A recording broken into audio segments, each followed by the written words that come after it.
અરે મહારાજા, દુર્યોધને આ 62 પાનાનું બીડું મેકલ્યું છે. અરે કર્ણરાય, તમે વાંચી સંભળાવો.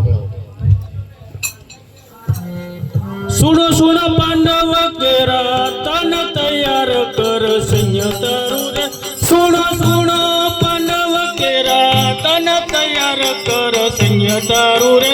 હું તો કહું છું સત્ય વચન તૈયાર કર સૈન્ય તારું રે. હું તો કહું છું સત્ય વચન તૈયાર કર સૈન્ય તારું રે. મેં તો રચાસ કોઠા સાત તૈયાર કર સૈન્ય તારું રે. મેં તો રચાસ કોઠા સાત તૈયાર કર સૈન્ય તારું રે. તમે સુણી લેજો ચારે ભ્રાત તૈયાર કર સૈન્ય તારું રે. તમે સુણી લેજો ચારે ભ્રાત તૈયાર કર સૈન્ય તારું રે.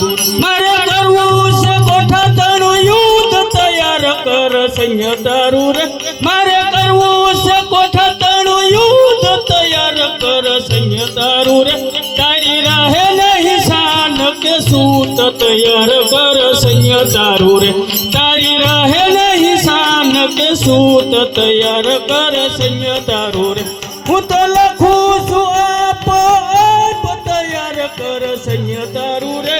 હું તો લખું છું આપ તૈયાર કર સૈન્ય તારું રે. લડવાના આવો તો બ્રહ્મ હત્યાનું પાપ તૈયાર કર સૈન્ય તારું રે. લડવાના આવો તો બ્રહ્મ હત્યાનું પાપ તૈયાર કર સૈન્ય તારું રે. અરે અફસોસ અફસોસ.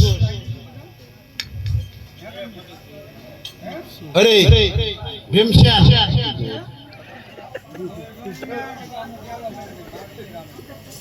આ કૌરવ કપટીએ આપણા માથે કપટ કર્યું.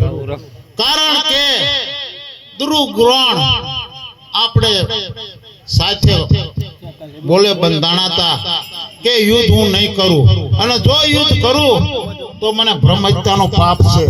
માટે દ્રોણ ગુરુએ આ સપ્તકોઠાનું યુદ્ધ રચ્યું છે. આ સપ્તકોઠાની યુદ્ધની અંદર આપણે સભાની અંદર એક અર્જુન અને ભગવાન જાણતા હતા, બાકી કોઈ જાણતું નથી. અને જો ખત્રી બચ્ચા છે અને યુદ્ધે ન જવી તો આપણું ખત્રી બચ્ચાનું ઓલું લાગે, માટે પાપ લાગે.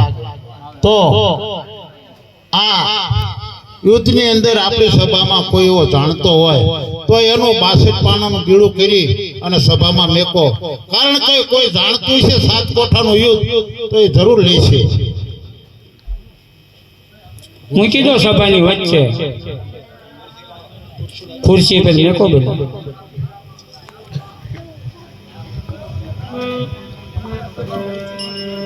Hãy subscribe cho kênh Ghiền Mì Gõ để không bỏ lỡ những video hấp dẫn.